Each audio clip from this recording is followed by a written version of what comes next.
Okay, this is October 15 on the Roman calendar. This is the recording for the regular Sabbath during the Feast of Tabernacles 2019. We'll be streaming live on Facebook Live, and this recording will go into the archive. We'll begin just as soon as we get a green light from Facebook Live.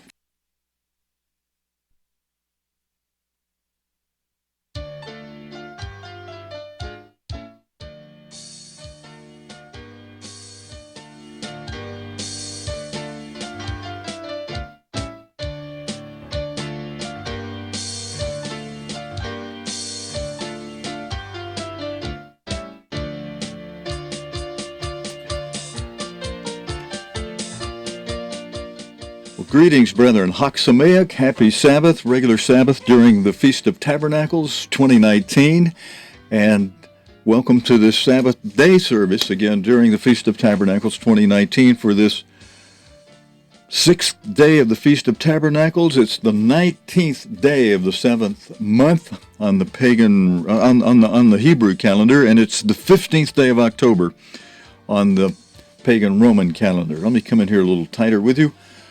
And interestingly, I'm not sure when the music faded out there because our studio monitors I took downstairs for the new downstairs studio where we were the other day, and I haven't got everything back up here and hooked back in yet. So, but we're back upstairs in the upstairs studio for regular Sabbath. Hope that you will, wherever you are, at home or on the road, with friends or in a situation where you're there by yourself. I wish you, I hope you're having a really good Feast of Tabernacles this year. And this year we're in a most precarious time. I'll talk about that in just a moment, because even during the feast, the news continues to be active this year in a way that signals changes ahead of us that could make life become uncomfortable in many ways. You know, God's end-time apostle, who's pictured right here next to me. Greetings, Mr. Armstrong. Welcome, sir. He's in the grave, but God has preserved his publications and his speaking occasions, so it's as if he were speaking in the grave, from the grave. The only reason we need some other speaking is not to change anything he said, as so many are doing, but to embellish upon it as he instructed the ministry to do. He told us to give the brethren do the study, to give the brethren the limbs, the branches, the leaves of the tree, even the little twigs that he said, I can't do. I have to keep everybody on the trunk of the tree. And as most of you know who've been in the church for any length of time at all, there is a lot of stuff on the trunk of the tree. And many of those things are things that God gave to us by and through this end-time, latter-day apostle who can do it who was able to do the work God gave him as a single or sole apostle. I don't mean single as compared to married, but of course he did do it single for when his first wife Loma died in about 1967, or was it 68, somewhere toward the end of the 60s. He went 8 years at least through the 70s. He went about 10 years. He went a whole decade before he married again. And that marriage, unfortunately, showed itself to be with an unconverted mate, so that, what did it last, 3 years or so? And then he had another, he finished it out, the last 5 or 6 years or so, single again. But I really meant to say he did it as a sole apostle. Instead of a multiple of apostles, he did it just himself, where in the early era, the Ephesian era, it took a dozen apostles to get out and, go to all the world. Now, Mr. Armstrong was able to go to all the world because of the doors in the last days that God opened to him.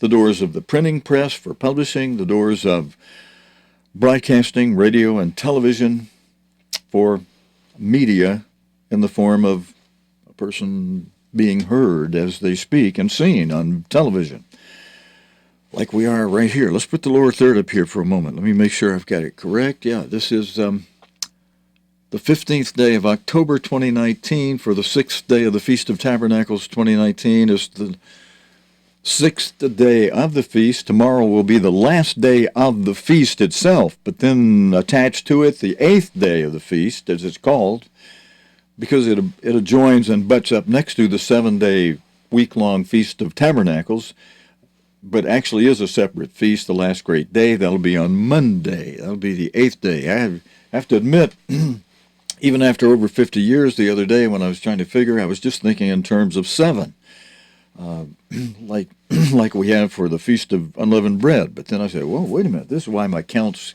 kind of messing up. There's actually 8 consecutive days, the last great day being right after the tail end of the Feast of Tabernacles. Brethren, I hope you're being able to rejoice, even in the midst of trials. God even tells us in regard to trials that we should rejoice when we have trials. Now, I have had a plethora of trials this week, and part of it, my own fault, in part for doing some compromising and playing around with compromising, and we have to be careful with that.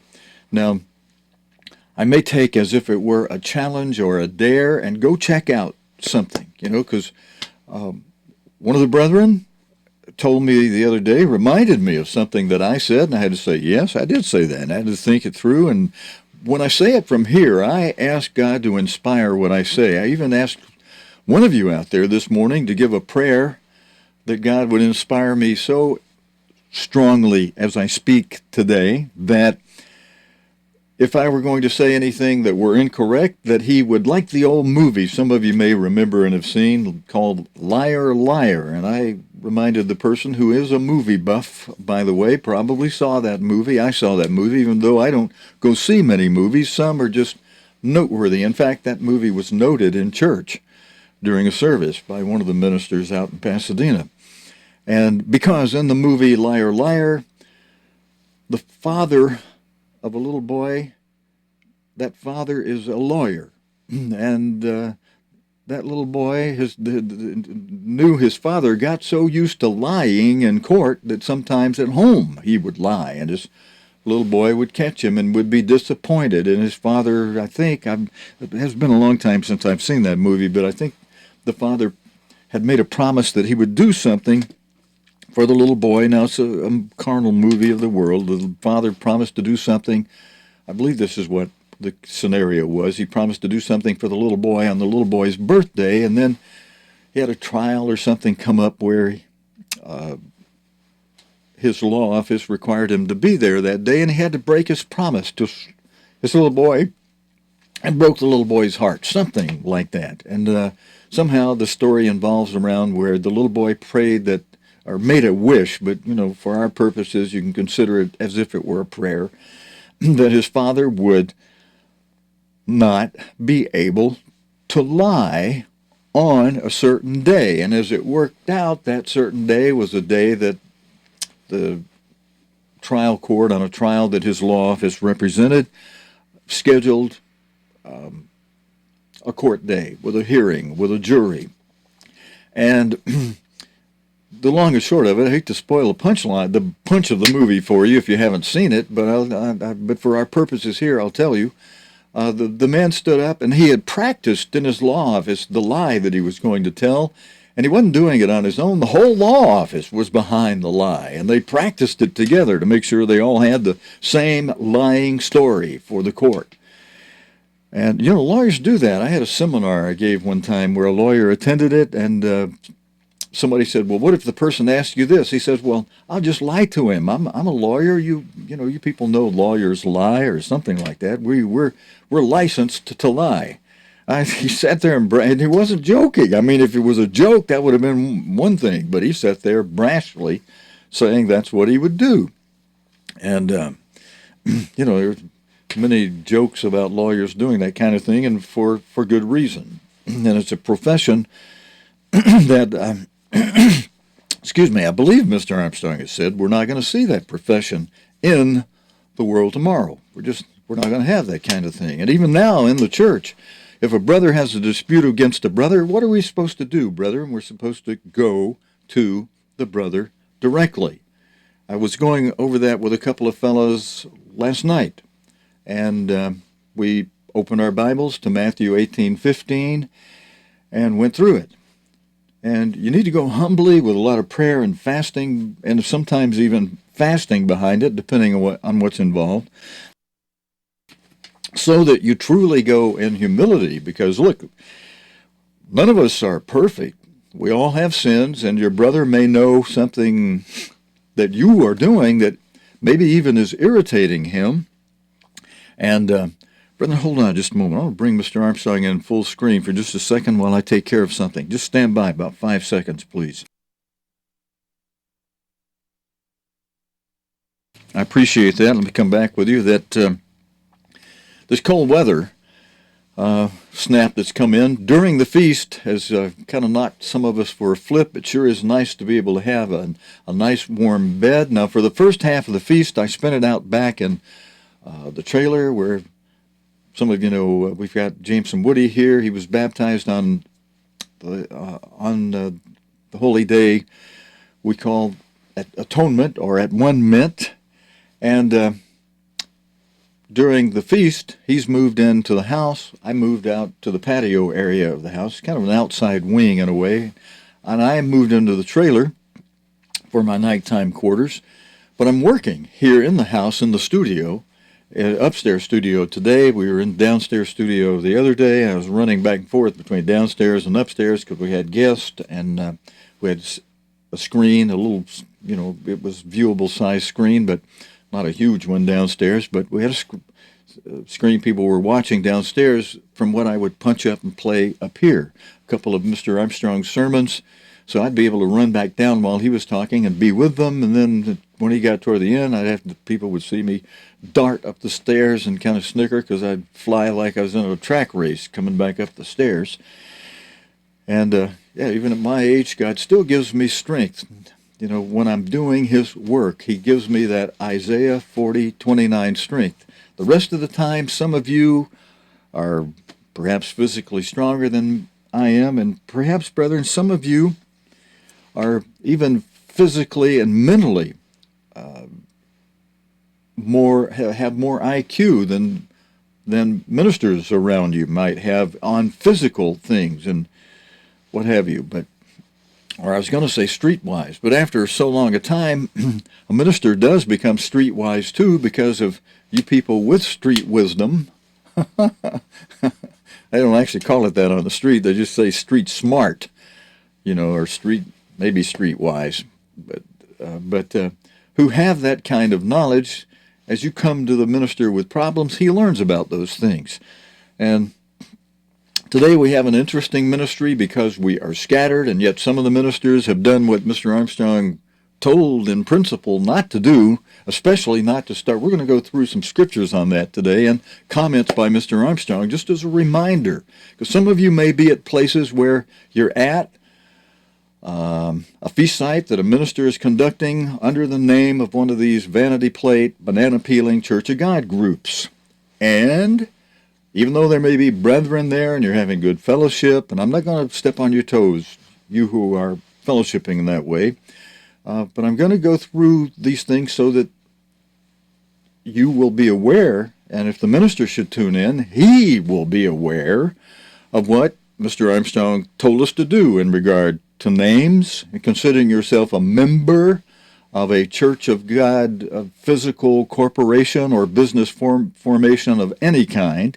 He told us not to do it. I'm going to prove that to you from his own words and from the Bible as we go through that today. Now, what about fellowship? Well, a little fellowship among brethren in those places. I'm not going to totally step on the toes of you who go there, but I am going to say, you have to be sure where you go for a feast is a place where God is putting his name And today people are considering that wherever a minister of God is where the feast is. Some who came by my place here have said, oh, I want to go to the feast, like not be here. Well, where a minister is, especially a faithful minister, that is where the feast is today while we're scattered. Because we don't have one body where Mr. Armstrong himself approves what each minister is doing. And you should give this prayerful thought and consideration. And some of you in some of these places are giving too carte blanche to your minister and endorsing what he's doing when he teaches contrary to Mr. Armstrong, things that will cause brethren to become lulled to sleep and not be exercising one of the scriptures that is for right now, brethren, very much right now. This scripture from Luke 21, verse 36, to be watching the daily news. Now, some of you who may be attending here or there, if you're doing that, you're fulfilling this prerequisite. As long as you're doing the rest of the commands, live by every word of God, then this promise is going to be for you. Watch and pray without ceasing. Pray always without ceasing, that you may, so that you do those two prerequisites. So, it's kind of worded awkwardly here, but the comma's there that says, that you may be accounted worthy to escape all things that shall come to pass, beginning with the fifth seal, great tribulation, and with the news even happening this week. Brethren, if you're off partying over much, you're going to miss it. You need to stay tuned to the news. And I'm sorry I haven't done World Watch during this feast. Sometimes I do. This year, things just got out of hand. I decided to try to do something that I should have been doing all along, and cleaning up this place, building a new studio, helped cause that, going through appraisal inspection for working out a mortgage so I can pay off all these loans for the roof repair that's just got me strangled, and if I don't resolve that very quickly, it may cause me to just have to dump out and sell this house that we work out of. But we'll see. I'm still praying about that, asking God to guide and lead and open doors and bless and give favor. And I'll appreciate it if you do the same thing for me. Because except for holy days, I do my best, as most of you know, to not burden the brethren, any of you, for sending in money. Now, we'll hit you with that on holy days. I'll just tell you you're welcome to send it here. But otherwise, you're going to have another holy day coming up this feast, right after the feast, on the 8th day of the feast, on the last great day. And, that does affect what a minister is able to do. And if you're endorsing these vanity plate, banana peeling groups, you're just giving them carte blanche to stand up there and say, we don't care what Mr. Armstrong said. We're going to change that because we're a big banana peeling group and big vanity plate group. And in our vanity and in our ego, we're acting as if we had apostolic powers, as if we were an apostle, failing to realize we were taught, and the Bible backs it up, that only an apostle can set doctrine. And some of the doctrines that God said in the church through Mr. Armstrong, some ministers have taken the liberty to say, aha, well, he died. Well, you who say that, aha, are failing to consider that you who are changing the doctrines God gave us through Mr. Armstrong are not an apostle yourself. You have no authority or right to be doing that. In fact, some of these feast sites you've set up, you don't even really have the authority to set those up. But you've got these brethren that follow you, and God is merciful. And if you're doing, again, let's go back to this scripture. If you're doing this, you got a good chance of being accounted worthy to escape. Watch and pray always. We don't have any one body. I do not have a church group that any of you can join. We have a television program. We stream live.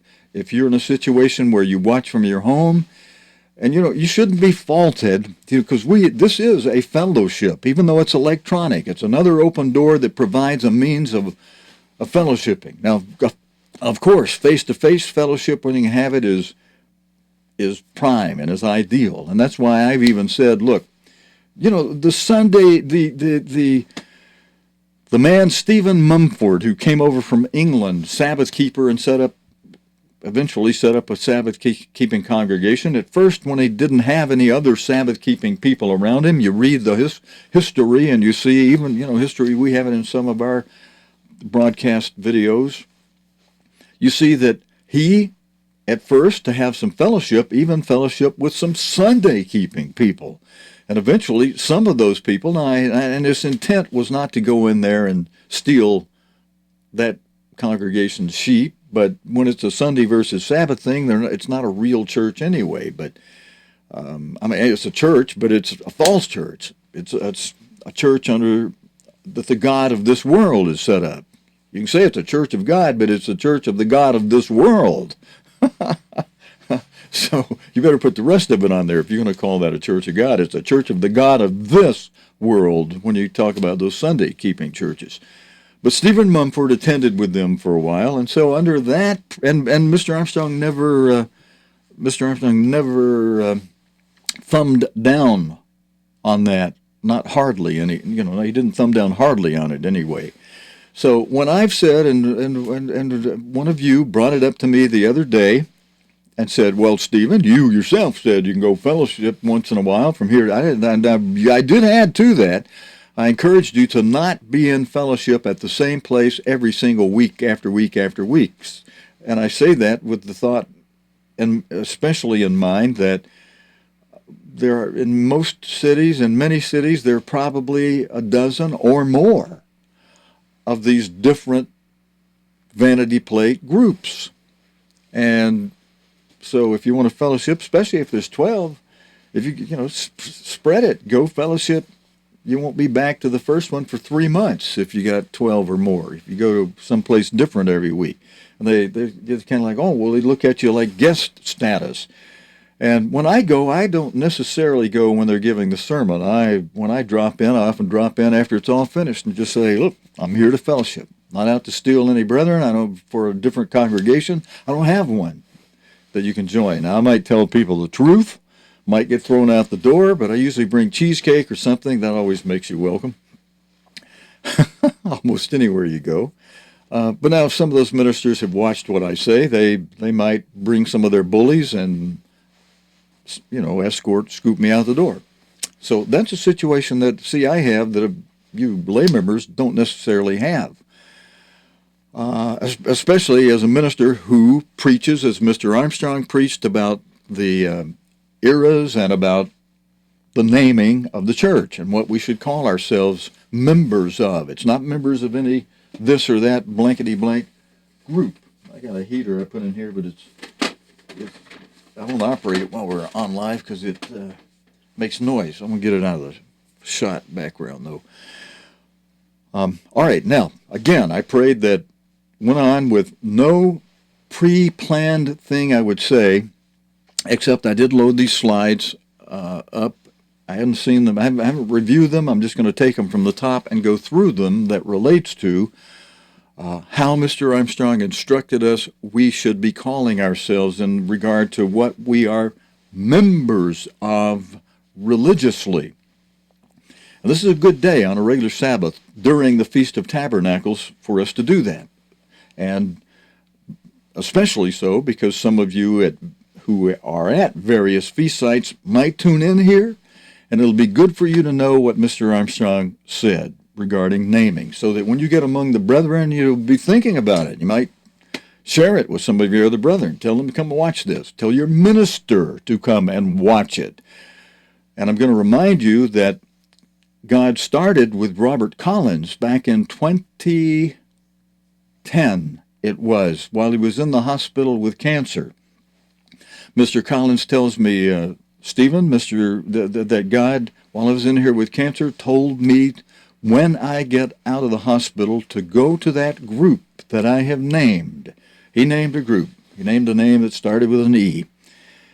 And the blankety blank E, blah, blah, blah, Church of God.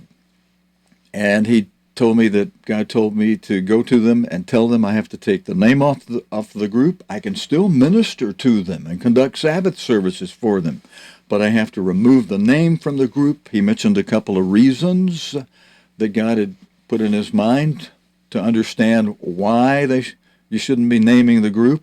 In addition to what you're going to hear today, he put those in a bulletin he printed up, took that bulletin to his meeting after he was out of the hospital, and he had been renting a room in a hotel to hold his Sabbath services. But when he went in the hospital, he was about 3 months. They did all kind of things to him. When he came out, even the doctor told him he only had 3 weeks to live. He decided to get rid of all the prescription drugs they gave him. He said, hey, they're not helping anyway. They're not going to enable me to live. The doctor said I only got 3 weeks, so why take this stuff? Let's trust in God. He had me throw them all away for him. I was his caregiver. Otherwise, he would have been put in a nursing home and not allowed to go home. And he told me to take those things, seal up the bag, put them in a garbage can, let's trust God, and he lived a year and didn't die of cancer. He died of something else, which related to being very brokenhearted that his wife died after 6 months, had died 6 months before he died. But when he gave out the bulletin, told the people, brethren, what he was going to do, they all, 100% of them in attendance there, told him, don't come back. We're going to keep this name, or we're going to keep these services going. And all of that related. If any of you want to see the bulletin he printed up, giving some of the reasons he said God put in his head while he was in the hospital, fine, I'll share that with you. Just ask me for it by email or messenger, whatever. I'll send it to you. I'll send you a copy of that bulletin. But I'm going to stick today with what Mr. Armstrong said about the naming of a group in church and why we don't say we're members of a vanity plate, blankety blank, banana peeling Church of God group. We weren't even to say we were members of either the original Radio Church of God nor the later name change to Worldwide Church of God. Let's go through the scriptures. We're not going to delay this any at all this morning. Right to it. Because you're at the feast, I don't want to keep you long here. If you're away at the feast, I don't want to keep you very long. I want, go eat and fellowship with lots of brethren. I'm thumbs up for it.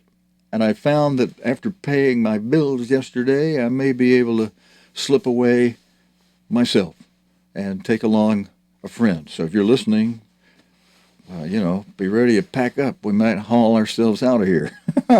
And I bought a device just the other day. I think perhaps under inspiration because it fell together, even though while lining it up with AT&T, they did some things that seemed kind of funny to me. I said, look, I only want to activate it this month.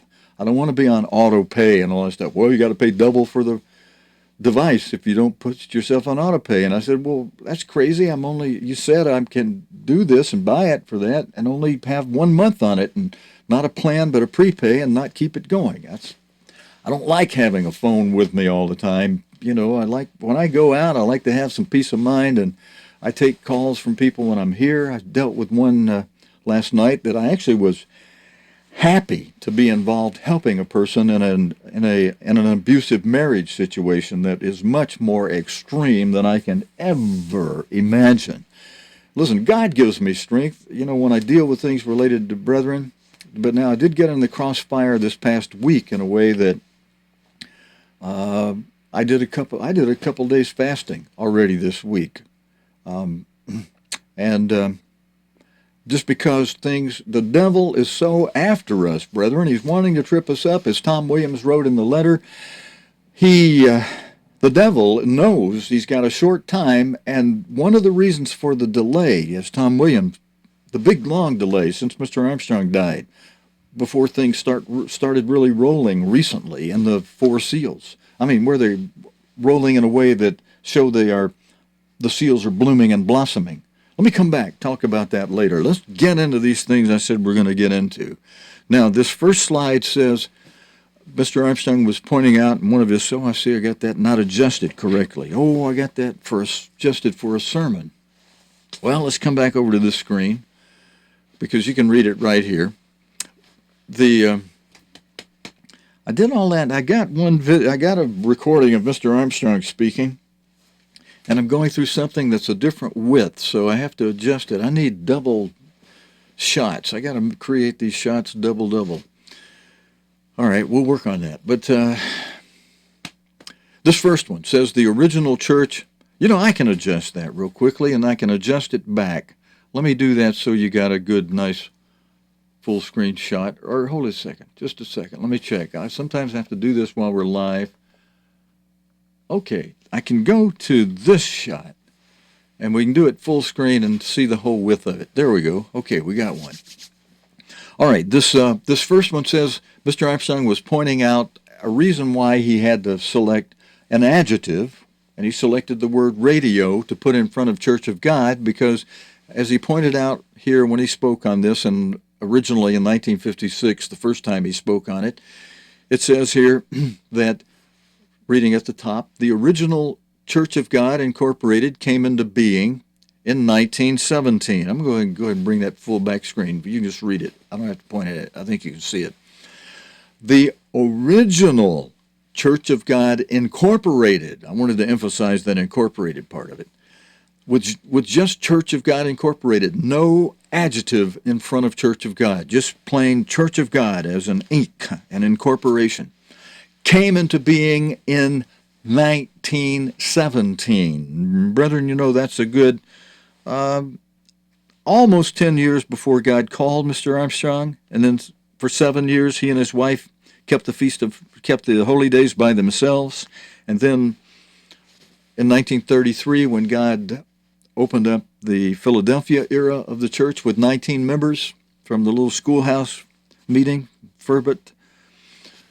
That was 1933 was, what's the arithmetic, the math on that? If you go 23 to 33, that's 10 years plus another 6 years. That's 16 years before God started the Philadelphia era of the Church of God through Mr. Armstrong.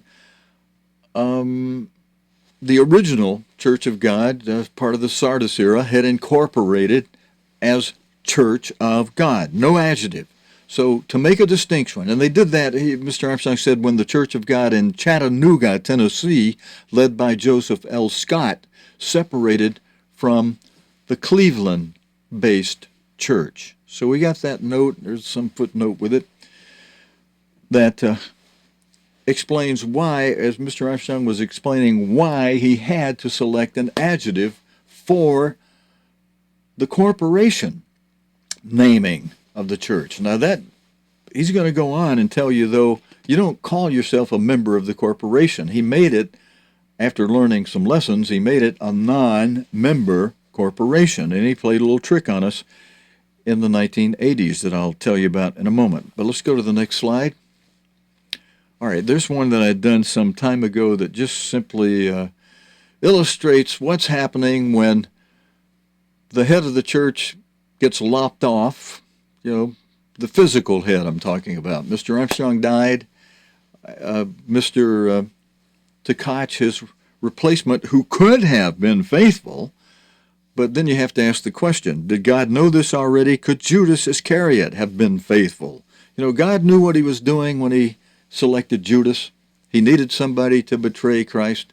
And you should ask yourself the question, did God not know what he was doing when God selected Joseph Tkach Sr.? Well, yes, he did it through Mr. Armstrong, through Herbert Armstrong, the Apostle Armstrong, but he also, Mr. Armstrong, as an apostle, told the new man, look, I'm only giving you the position and title of Pastor General. If God makes you an apostle, you have to earn that yourself by your fruits. Oh, but he wanted an apostle, and he started trying to be called an apostle, and he was an apostle.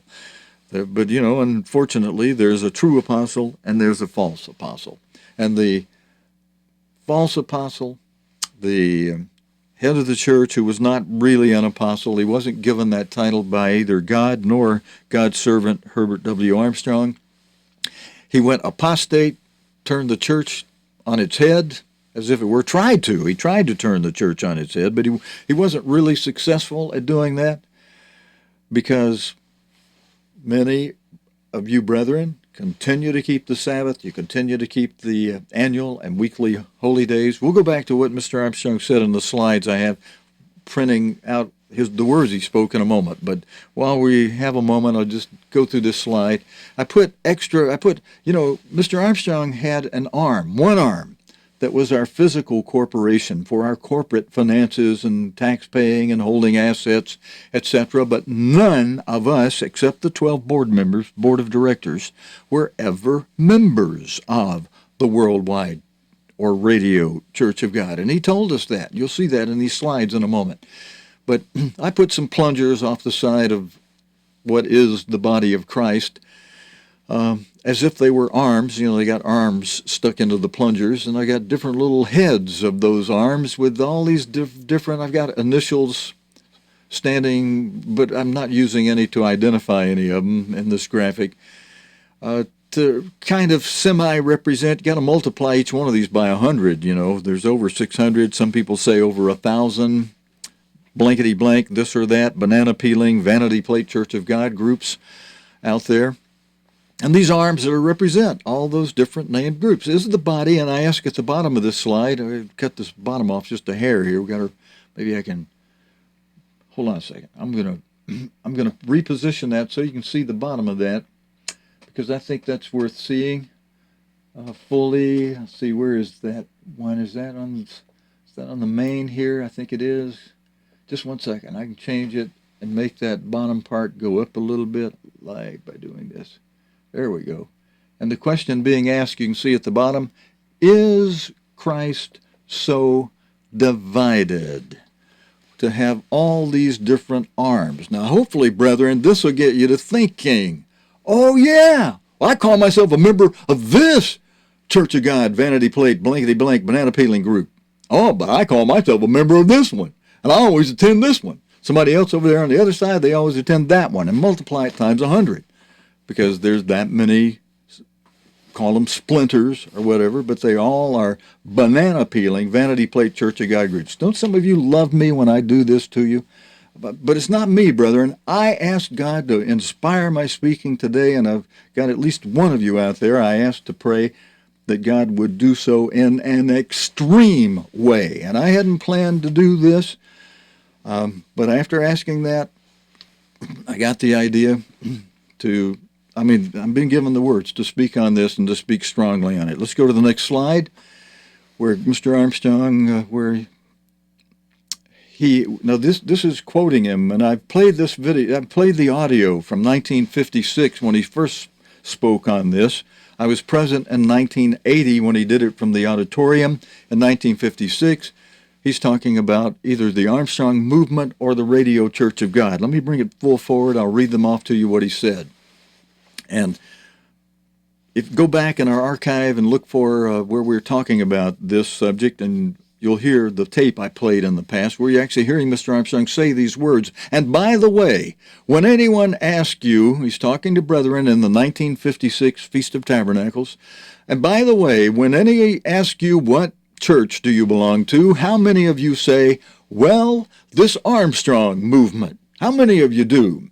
And Mr. Armstrong asked that question, and he asked everybody that does that to, raise your hand. How many of you say you're part of this Armstrong movement? How many of you do that? How many of you say the Armstrong group? He asked. And then he goes on and says, how many of you say you belong to the Church of God? And then, do you see that okay? You need me to bring it full screen for a moment? There is it, full screen, where Mr. Armstrong next in 1956 in the Feast of Tabernacles asked, how many of you say you belong to the Church of God? Just sweet and simple, the Church of God. Then next, he says, that's more like it. Apparently some people raised their hand. This is God's church. So some people were saying they were members of the Church of God, and they were perhaps some who were close to him enough to know that already. All right, let's go to the next one.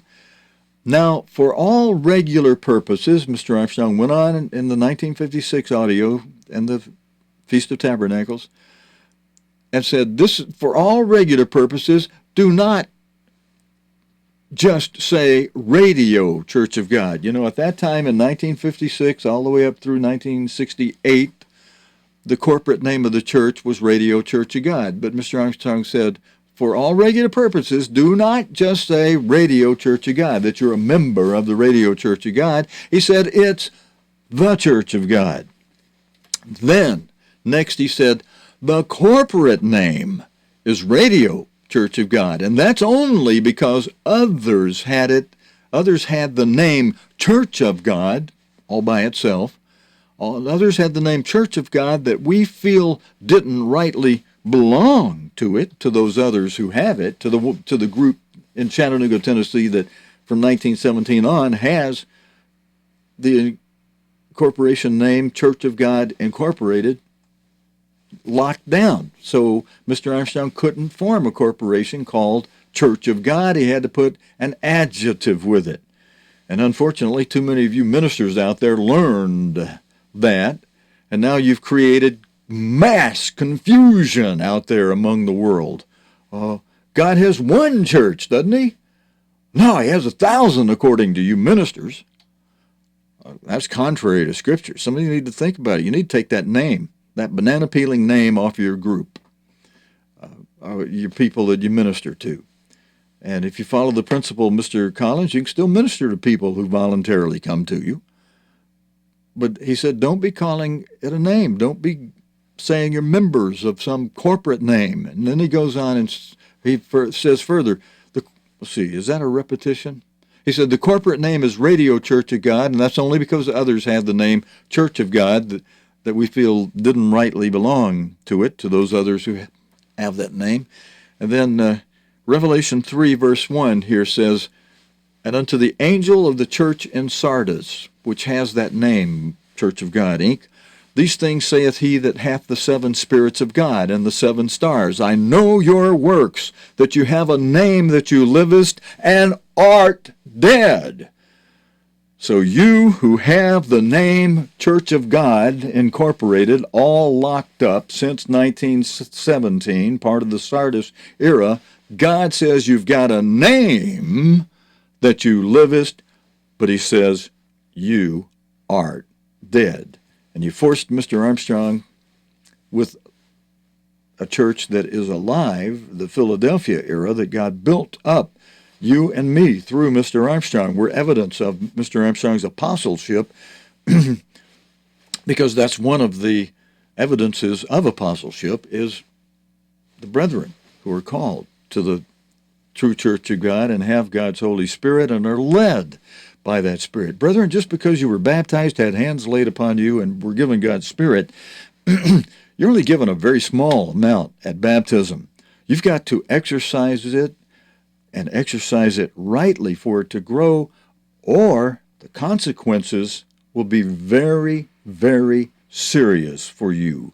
You will lose God's Holy Spirit. And that would be a sad, sad shame.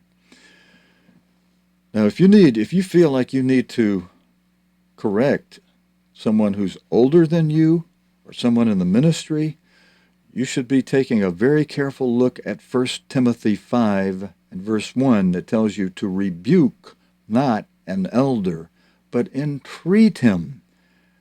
Entreat him as a father.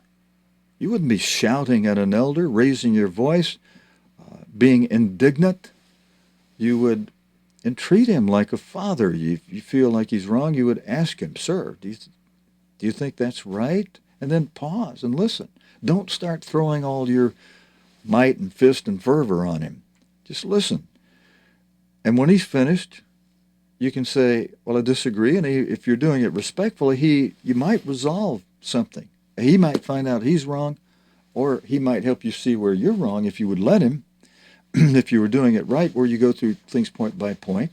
And I've some things people have brought to me, I've had to say before, hey, I see, I understand, okay, and I'm open to that. And then and then I'll make the requisite changes. Now, some of the subject I'm going over today, I might go fellowship with brethren, but in my case as a minister, I especially am going to speak up when the time is right and necessary and say, no, I don't endorse this group. I don't endorse what that minister is doing in name because of the instruction and things we're going through today. Let's carry on. Now, the original Church of God shares, let's bring this closer so we can all see it better. The original Church of God shares a common origin and history with the Church of God Cleveland and several other Christian bodies named Church of God. And there's a Wikipedia URL address at the top of this slide where this quote comes from. And let's go on to the next slide. All right, same thing. It's just I highlighted some of the words. Common origin, history, Cleveland, just to help you remember. That's where we have a common origin out of Cleveland, Church of God Cleveland, and several other Christian bodies named Church of God. The Carissa's brothers and I went through some history going back some in some great detail that the fellows had found. Today with Bing and Google and the ability to do internet search and people putting all kinds of information that you can check out and verify, we're able to get a lot more history than we had before. Knowledge is continuing to be increased, especially with this internet that has opened up as a new open door since Mr. Armstrong died. And thankfully, that new open door, I call it that because when God's behind it, it's an open door, is just filled with Mr. Armstrong's publications and his broadcasts, both radio and television, and recordings of his Bible studies and recordings of his sermons. And that's what people should be spending most of their time listening to. If you go hear somebody else speak, I wouldn't waste time listening to their sermon over and over again. I'd go back to spending this precious, precious little time we have listening as much as possible to what Mr. Armstrong has said. And that's why I make it a regular thing here to be sure, even though I'll give you what Mr. Armstrong told the ministry to do, some of the branches and leaves and little limbs, give them the details that I can't give them, but all those details embellish upon, they give you detail that builds upon the trunk of the tree that God gave us through Mr. Armstrong. And even though some say, oh, we got it from here, he got it from there. Well, some have the tree of the knowledge of good and evil. Yes, there is good. That means, yes, there will be some truth on that tree. But the problem is they mix in error and makes the whole tree the tree of death. It's like a counterfeit dollar bill. The whole thing is counterfeit, but they put stuff on the counterfeit dollar bill that's on the original. And so you say, well, look at here. You see, it says, in God we trust on this counterfeit bill, which they may take off the original at some point in time, sad to say, if the liberal people get in there after this next election, which some experts are saying, Mr. Trump, and this, see, God puts in men in office the basis of men. God has given us a period of respite, having had Mr. Trump in there. I think many of you say that. I agree with that. But, and some say, oh, he's going to, even with this thing he did in Syria that are causing a lot of upset among Republicans, oh, he'll still be back in office. Well, you remember, this could be God allowing him to do this unless God does some other miracle to help keep him in there. If God wants him in there, and your prayers can have an effect on that, brethren. Remember that. We should pray for our leaders and tell God if you think we ought to have more time. But he does say, pray thy kingdom come. Things are, they're getting worse already. We should want to have this thing wrap up, and those that are accounted worthy be flown to the place of protection, nourishment, safety, final training. Those who are not, be ready. Tighten your belt, be ready to do Revelation 3:18. If you find yourself as one of the remnant of Revelation 12:17 left behind after those Revelation 12:14 are flown to the place of nourishment, protection, and then 15:16 chased by an army, God opens up the earth, swallows the army of the devil, like Pharaoh's army was swallowed by the Red Sea, and then everybody gets into a safe area. In these modern days, verse 16, Revelation 12, those accounted worthy to escape get on into that Daniel 11:41 place from Edom up to Ammon. That's the only place the Bible records is protected from the beast during the Great Tribulation. But those in verse 17 of Revelation 12, the remnant who were keeping the commandments of God, but they were not obviously. If you're going to do an obviously from the pulpit, you don't say obviously they weren't keeping the commandments. That tells people you don't know your Bible. Those of you who've stood up there and said that, because verse 17 of Revelation 12 says clearly, plainly, no holds barred, the remnant of the seed of the woman. The woman in prophecy is a church, and in Revelation 12, that church is the true church, brethren. And so the remnant of the seed of the woman, of the true church, who find themselves, as verse 17 is describing, left behind as the remnant, the remainder of those of the true church who got into the place of safety. You got this remnant who didn't, who it says were keeping the commandments of God and have the testimony of Jesus Christ, knowing Christ is returning to usher in and restore God's kingdom, as this sixth day of the Feast of Tabernacles represents. We're in about the 850th year, roughly, between the time span of that and 900, getting close to 875 for the last day and to 1,000. We're into it by over 800 years at this point in time on this sixth day of the Feast of Tabernacles, symbolically, with Christ reigning and ruling. The remnant, those who are left behind, they know that. They keep the commandments of God, verse 17 says. So you fellows, you ministers, deacons preaching that incorrectly, somebody's going to come up to you someday and say, hey, I heard Steve Gilbreath, I saw it in my Bible myself. Verse 17 says these people were keeping the commandments. So how come you're saying otherwise? You don't know your Bible, do you, buster? Well, all right, now if you rebuke the minister, you got to do it like 1 Timothy 5:1 says. I was just going through that. Rebuke him as not an elder and treat him as a father. I have, when I was not a minister, I have told ministers who stood up and preached blankety blank was not in the Old Testament. Well, as I walked out the door, a very in a soft voice leaned over to him, said in his ear, you might want to check Leviticus whatever, when you get home. He called me later and says, well, Stephen, I checked what you said, and lo and behold, that is in the Bible. That I just stood up there and said it wasn't. He said, I've called everybody on the church member list, and I told them I made a mistake this morning. So if you do it right, you see, you won't get in trouble. And treat an elder as a father. If he's wrong about something, you can tell him he's wrong. You guys shouldn't be having these names on these churches. Stephen Gilbreath explains why God showed it to his former host in this program, Robert Collins, while he was in the hospital. All his members rejected him after that, except one 3 months later came back, apologized, and said, look, I just went along with them because they serve food every week over there, and I wanted to go get that food. And he said, now I realize, as I think about it, as I heard them talking, I realized you guys were wrong to reject Mr. Collins over that. He explained how God inspired him to take the name off the group, and he told us why, printed it up right here in the bulletin.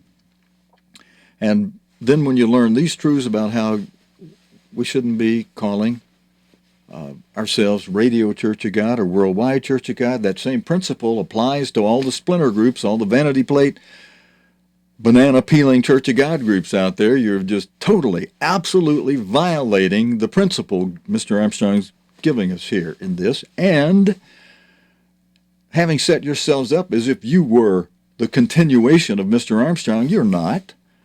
There'd only be one that would be that way, not multiples. That the fact that there's two or more disproves your existence should be there as a separately named group. If you want to minister to the people, just take the name off. Say, come to our Church of God meeting over here at so-and-so's house, or if you rent a room somewhere, and I'll minister to you.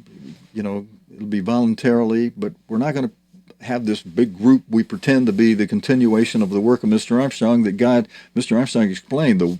He'd stay alive till the work God gave him to do was done. That work is done. It happens to be preserved in publications, in recordings. Those of you who are trying to duplicate that in any way, you are competing with what God is now doing through a new door, the new door of the internet. Because you're trying to take people's attention away from the original writings, the original speakings of Mr. Armstrong. Now, if you're going to add detail, You add your detail in your sermons, but you don't try to compete with what God has made available from the work he did through the apostle. Just because the work he did through the apostle is done, he can put the apostle in the grave to rest until Christ's resurrection, or until the Great Tribulation, if he decides to resurrect Mr. Armstrong early to be one of the two witnesses, which some of you may be laughing. You should not. That is something God could do. I'm not saying he will, but I'm saying he could. And Jeff, graduate of Bricket Wood, is saying God will do that. Gives you some scriptures explaining why he believes those scriptures are indicating, some indication that God will have the man through whom he built the foundation finish the temple. Which could, and according to Jeff, that means God will likely resurrect Mr. Armstrong to be one of the two end-time witnesses. All right, again, that's Jeff saying that. I'm just sharing that with you. I'm just saying it's possible. Don't say Stephen Gilbreath said that's what God's going to do. I did not. I just say it's possible God could do that. All right, the original Church of God came into being in 1917 during the Sardis era. I'm saying that wrong. The original Church of God, Inc., the abbreviation for Incorporated.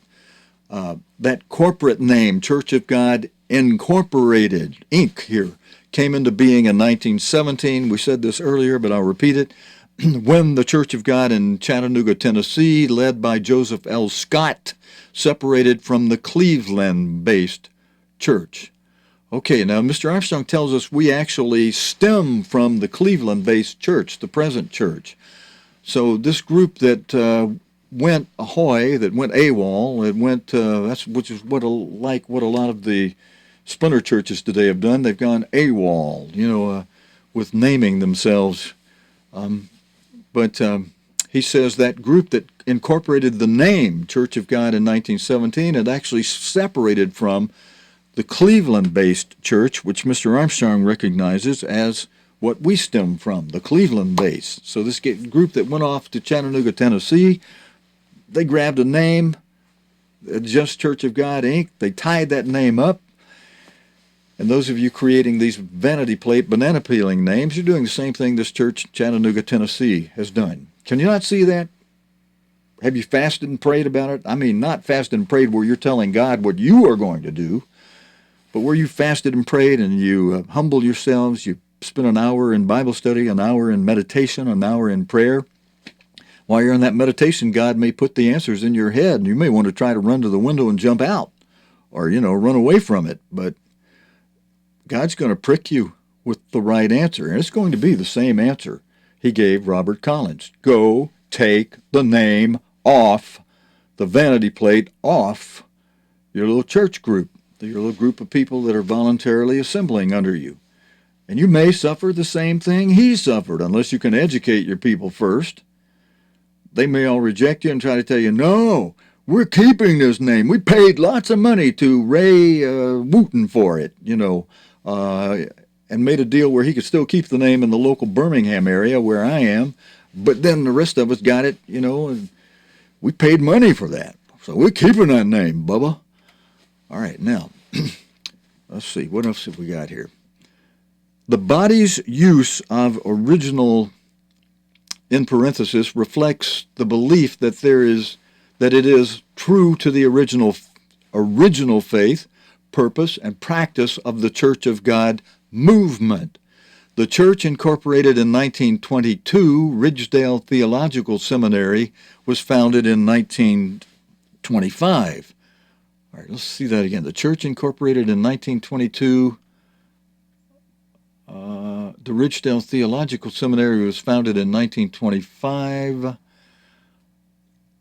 Oh, okay. This body's use. Now we're quoting some organization. This body's use of original, in parenthesis, reflects the belief that where it said Original Church of God, Inc., incorporated in 1917, the Ridgedale Theological Seminary is explaining what we're saying with putting original in parentheses. The body's use of original in parentheses reflects the belief that it is true to the original faith, purpose, and practice of the Church of God movement. The church incorporated in 1922. All right, well, that differs a little bit from the 1917, so sometimes you got to check and consider your information. Church of God incorporated in 1922. Maybe that was a reincorporation. This slide says, the plain and simple name Church of God with no adjectives, no modifiers, Church of God incorporated in 1922, got locked down, was taken in 1922. But nevertheless, the United States government gives us freedom of speech and religion, and we're glad that they do. This is quoting Mr. Armstrong now. He said, we're glad that the United States government gives us freedom of speech and religion, because we wouldn't have it if the others didn't have it too. And so, whether by divine right they have it, he's speaking of having the name Church of God with no adjective, whether by divine right they have it that way, Church of God, no adjective, or not, whether they've got it by divine right or not, he says, they have it. They've got it locked down, Church of God. And they have it locked down by legal right. They have it by legal right, Mr. Armstrong says. All right, now we're quoting him from his speaking in 1956. He said the same thing in 1980, even though I don't have a recording for it. This is typed verbatim from the transcript of his speaking in 1956. I've got that recording in our archive video. Just go to cogtv.org, look for archive video, then go look for the designation for church names, and you can find the audio of Mr. Armstrong saying what I'm reading to you right here.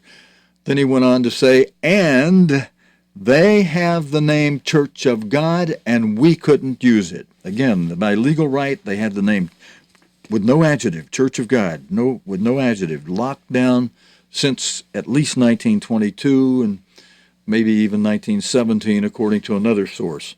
They have the name Church of God, and we could not use it. We had to qualify it. And by qualify it, Mr. Armstrong means that's what an adjective is. An adjective is a qualifier, or it can also be called a modifier. Excuse me. It modifies something, and thus it's a qualifier. So we had to qualify it by putting an adjective on it. Let's go to the next slide. And they have the name Church of God. We couldn't use it. We had to qualify it. I just put some emphasis on by coloring the colors. Is that what I did? Same. That's just a repeat slide. And here's where Mr. Armstrong goes on after saying we had to qualify it. And so, since our evangelic work was put as the number one work of the church, as Christ said it, even ahead of our local church purposes, and since the biggest part of the evangelistic work was on the radio at the time, on the radio, we were forced to use the name Radio Church of God. So I've got in parentheses down here, down at the bottom, forced to use a modifier, an adjective. Radio was most fitting or logical choice. I just summarized what Mr. Armstrong said. We were forced to use a modifier, a qualifier, an adjective, and radio was the most fitting or logical choice. So that's how Mr. Armstrong explains that came about. And then Mr. Armstrong goes on and says, now, to be technical and legal, it's the Radio Church of God, technically and legally. But from a spiritual point of view, it's just the Church of God, Mr. Armstrong said. And so that's why he was telling us, brethren, don't be saying you're members of the corporation. Don't be saying you're members of the Radio Church of God unless you're one of its 12 board of directors. Otherwise, it's a non-member corporation. He says, but from a spiritual point of view, just say you're members of the Church of God. But at the same time, don't consider yourself a member of this or that splinter group, this or that vanity plate, banana peeling Church of God. That's what this whole thing is telling you. And I wouldn't attend the same group too often that gives the appearance that you're endorsing this division that is created by all this. Right now we're scattered, brethren. God wants us to understand that so we will understand the punishment, the loneliness that comes in the scattering. But you can find one another and still fellowship, but keep one another encouraged that, look, we're under a persecution. Scattering is a persecution. Division is something that should not exist. Now, Mr. Armstrong said, okay, that's a repeat slide. I don't know why I've got these twice. All right, now to be technical and legal, I got it colored up. It's the radio Church of God, but from a spiritual point of view, it's just the Church of God. Same point or principle holds true for the 1968 modification to Worldwide Church of God, the summary at the bottom says. And, of course, that's supported by Mr. Armstrong. That point is supported by Mr. Armstrong when he spoke in the 80s and said, and played this little trick on us. He asked the brethren present in the auditorium at the time, brethren, how many of you are members of the Worldwide Church of God? Raise your hands. And so many people raised their hands. Now, not everybody. And not everybody put their hands up very high. Some of them just put them up kind of sheepishly, like they were still thinking about that question, like the way Mr. Armstrong asked it. I knew something was coming up myself. When I was ushering that day, I could see everybody clearly. About half the hands, roughly. I can't give you the exact number, but went up. And Mr. Armstrong then says, after so many had put their hands up so high, he said, oh, come on now. If you're members of the Worldwide Church of God, put your hands up high. Put them up high where I can see them, where everybody can see it. Like, hey, don't be ashamed. So, those who had their hands down low, well, they shove them on up higher, and some who didn't have their hands up all of a sudden got shocked, threw their hands way up. Oh, yeah, well, I don't want to be left off the banana boat. And then Mr. Armstrong takes a good look around. And so was everybody else kind of, too. You could see who had their hands up. You could see some did not have their hands up. So you kind of like, those with their hands up might have been thinking, oh, that guy over there, he's not one of us, But then the table turned.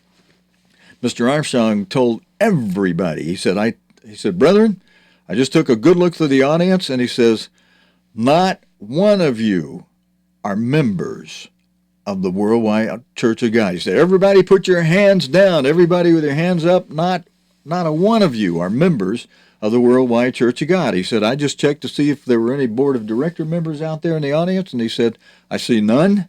He said, so everybody put your hands down. None, N-O-N-E, none of you are members of the Worldwide Church of God. Now, how about that for blowing your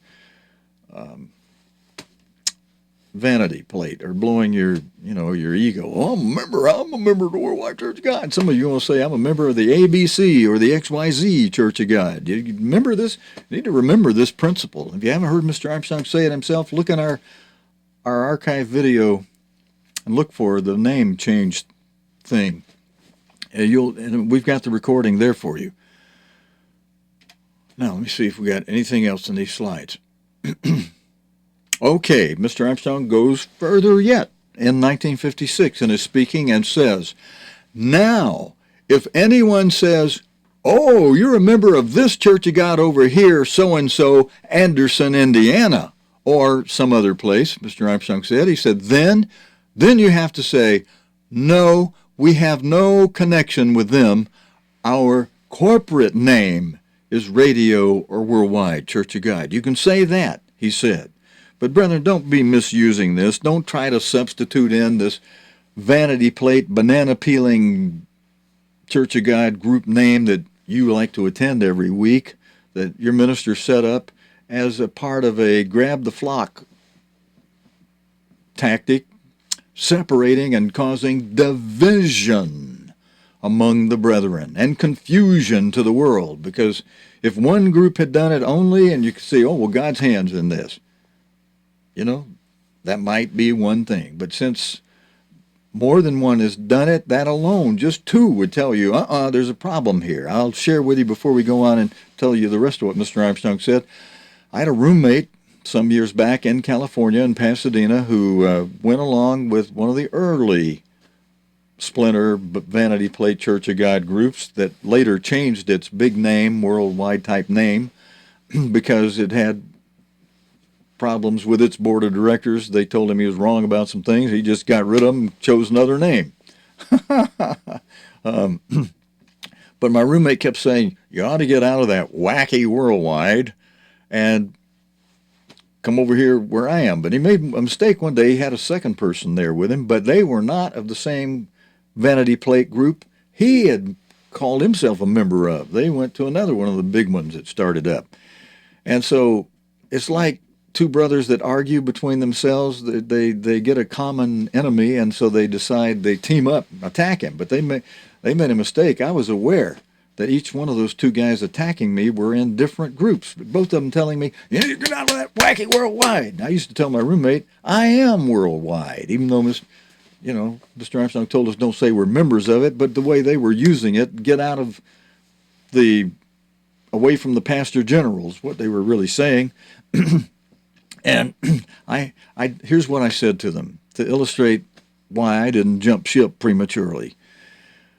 I looked at him and I said, I remembered how Paul or Peter was in trouble before a group of Pharisees and Sadducees, and he knew, they're both against me here, but they don't agree with one another. So if I get to an area of their disagreement, they start arguing between themselves, I can just walk out the door. And that's what happened. I said to the two guys, okay, you guys, you are with ABC Church of God, you're with XYZ Church of God.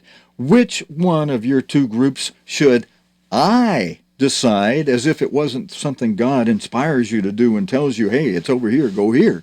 But you got to make a decision between splinters if you're going to go that direction. So I put it like me.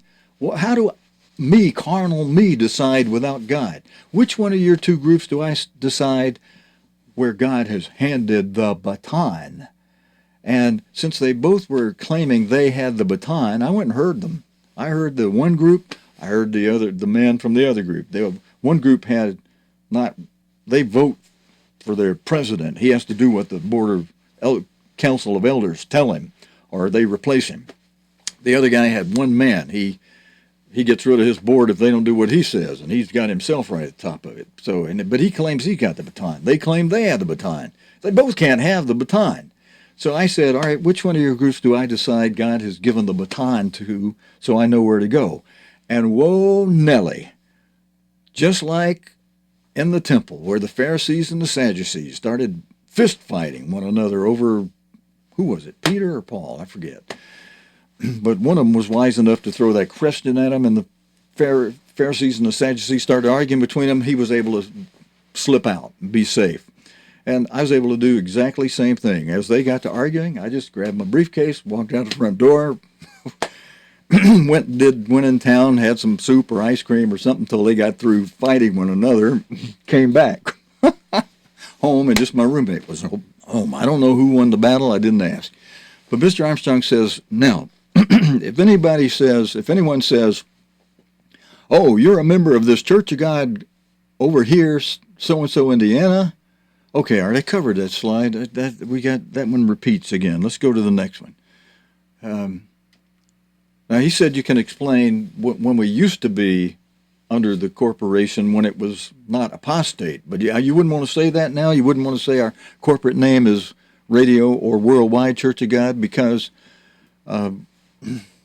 now that they've changed the name to something that has the acronym of GCI, sounds like some Seal Beach, California leisure home, Grace Community International, doesn't have words Church of God in it at all. I mean, it's like an admission. Look, we're not God's church anymore. And with only 2 exceptions I know of, they don't allow any congregations to keep the Sabbath. They closed down Tuscaloosa because it wouldn't move from Sabbath to Sunday. But it still allows, until the end of this year at least, allows West Valley to even use the name for a local church name as Worldwide Church of God. They still call it that. Make their tie checks out to it. Joe goes and catches them.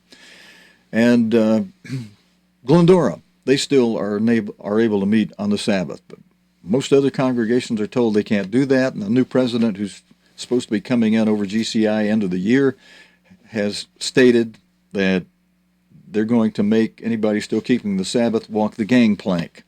That means you won't be under Joe Jr. or the new president of GCI's umbrella anymore. So you guys going to figure out what you're going to do that have stayed there while it's still been GCI. You thought, we need to stay where God moved the pastor generalship.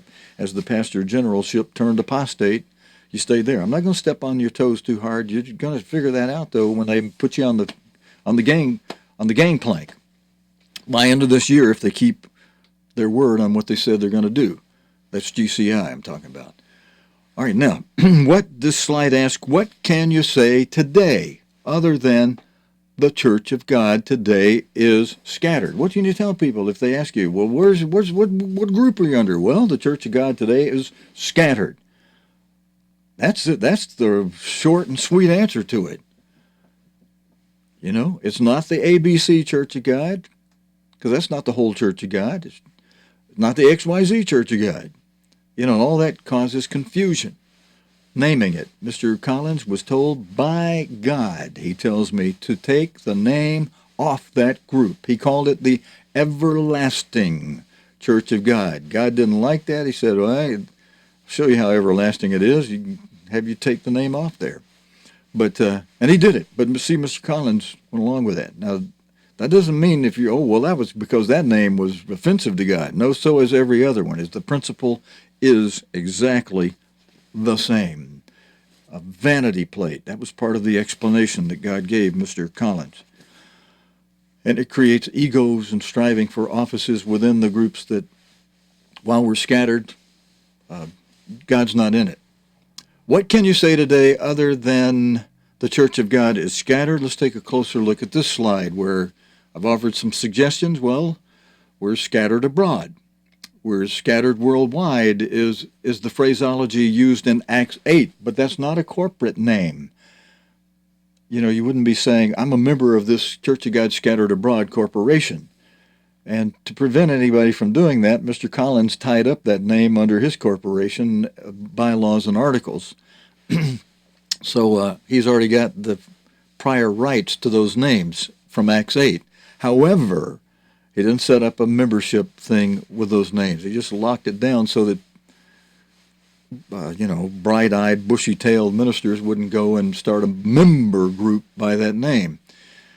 The word for abroad or worldwide in Acts 8 is diasporo, pas, diasporo, which means all scattered abroad or all scattered worldwide. It can be rendered either way.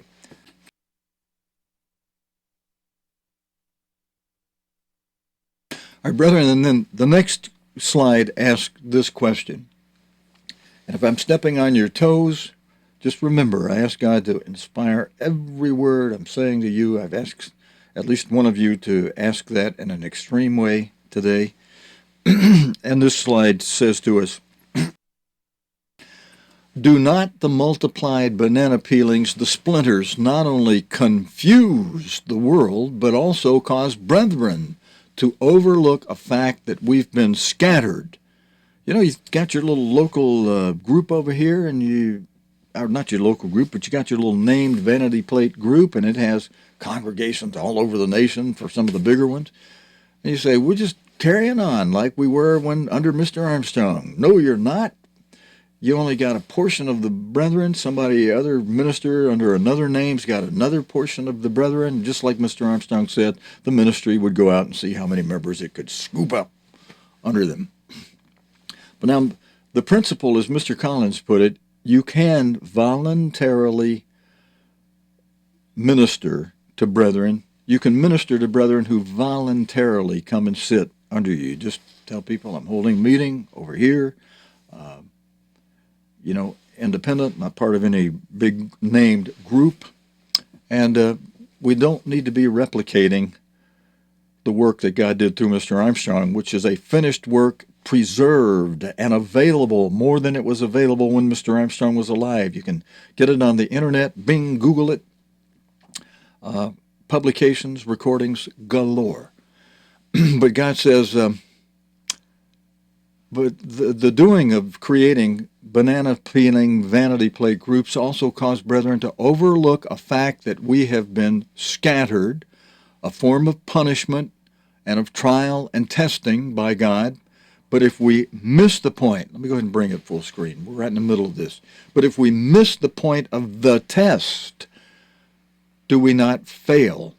And do we not get what we should be getting if we do not see that the named groups are not alive, living, or united? Now, I think I was probably having a little fun with it when I worded it that way, but I don't have the full name of any church group on that slide.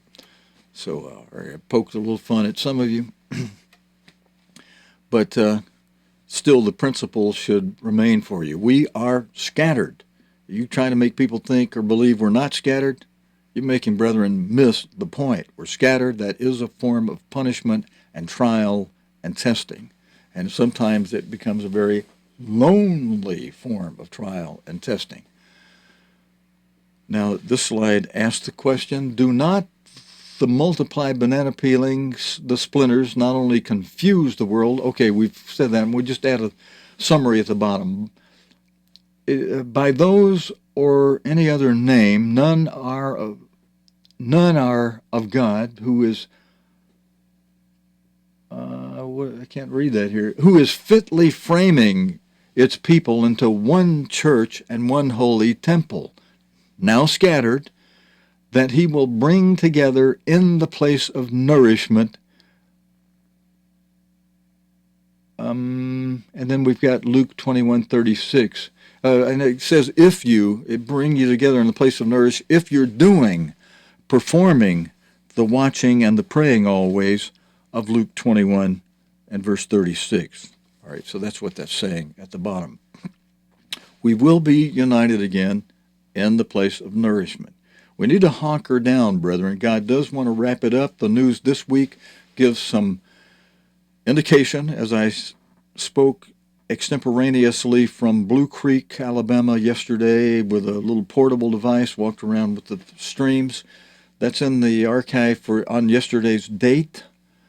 If you want to look for that, where I go through some of the current news and why that news that we're going to be watching again after the feast, Sunday through Thursday night on World Watch Television, why that the news that has just happened will be part of what could accelerate the opening of the fifth seal, where the Great Tribulation begins, where the beast of Revelation, 17, Revelation 17, verse 8, is described as ascending out of the abyss, out of the bottomless pit, as the King James Version renders it. And German Chancellor Angela Merkel warned everybody on January 29, it was reported in the news the next day on January 30, that she had taunted the British, by saying to them, you people need to stop, take the time to look into the abyss. And she was raised by a Protestant minister, an evangelical minister in East Germany, and they went through the Bible. She was aware of Revelation. When she said, you better stop and look into the abyss, she knows. She knows the history of Germany. She knows the Holy Roman Empire is a desire of many there to be revived again. She knows it's in a dormant status, and whether she knows it was revived as the sixth king under Mussolini and Hitler or not, and Garibaldi, primarily though Mussolini gets the top billing. Hitler was considered an underling of Mussolini, but of course Hitler went extreme and started crazy world war. Started too many fronts, and God used that to help him lose, to help defeat him, because God's purpose was to still have the work be done from Joseph out of the United States, Manasseh, and a sister campus and work out of the United Kingdom, Ephraim. Okay, now let's see if I've got another slide to cover. And then I'm going to cover another point or two. This is going to be a happy, fun day to really sober down, hunker down in sobriety. You know, we've got weather conditions being caused in the Gulf by this tropical storm Nestor. We put out an early warning about it. One of the sisters of the church who had been with us in Alabama for the Day of Atonement and the first day of Tabernacles went to visit some friends and people she knows who would be in a group setting down in Fort Walton, and went with my saying, when she said, "Hey, do you mind if I go?" I said, "That's your decision, but you want to go, you go. I'm not going to say no, don't go. I just say be aware that depending on how they do the name with Church of God, and if whether they're creating what they consider a member Church of God group or not, and if they're teaching what Mr. Armstrong taught completely without compromising on anything, and that would include some that really touches the core of some women, that's makeup. That's the Laodicean era that touches the core of some who say, it doesn't make any difference. Well, it does make a difference. It's a lie. It's trying to reset a doctrine that God said in the church through his end-time apostle Herbert. There's nobody else with the authority of an apostle to change that. I don't care who says, how close you were to Mr. Armstrong as a servant to him, in his last years or whatever, who say, oh, well, he died. Well, so did Matthew, Mark, Luke, John, Paul, Peter, all the apostles, all the prophets. They all died. So what are you going to do? Throw the whole Bible away? Tear out every page of it because all the writers of the Bible died? And the inspired speaking of God's end-time apostle Herbert Armstrong, through whom God revealed truths. You're going to throw all those truths out the door too? All the keeping of the holy days and what they mean? And yes, some people had that before, but the fact that the church should do it as a command, not just an option. Who Mussolini was given through God's end-time apostle, Herbert Armstrong. The 18 truths, many other things, given to us through that apostle, fulfilling Revelation 1, verse 1, that says, God the Father gives it to Jesus Christ, who gives it to his servants. And that's to show who in line of authority are his servants. And for this end-time Herbert W. Armstrong, in the form of a human person, was and is right at the top. When he comes up out of the grave, he is still going to be called the end-time apostle, of which there was only one. Now, there will be two witnesses. He may or may not be one of those two witnesses to finish the work of Zerubbabel. God may symbolically do that another way. Jeff, I don't know how, but, I'm just saying, that's a possibility, as Jeff says. I can't remember Jeff's last name at the moment, but Jeff has some good scriptural indications God may finish the work of Zerubbabel with the man who laid the foundation. That means, according to Jeff, God's got to resurrect Mr. Armstrong. I'm only telling you what Jeff said. That's not Stephen Gilbreath saying that to you, brethren. All right, now we've got one more comment here. By Mr. Armstrong, as he ends his talk in 1956. He says, oh, yes, wait a minute, what is this? This is not Mr. Armstrong quoting him here, but we make a reference to Mr. Armstrong speaking in 1956. All right, let me see what this slide says. It's naming, without saying the full name, it's naming some here, but let's see what we're saying. I usually try not to do that. Oh, yes, my group of which I'm a member is living or united, or whatever, ad infinitum. I'm just using that to try to say, some say their group is alive, a living. Some say their group is united, and yet you find out, that group winds up splitting several times. So even the names don't hold true to what they claim they are. Well, if you're saying that, you just underscored the point that should extend from what God was trying to tell us for this time today, that he was trying to tell us way back in 1956 and later through his end-time apostle, Herbert Armstrong. And again, you can hear Mr. Armstrong saying that if you go to our archive and find the audio under this subject.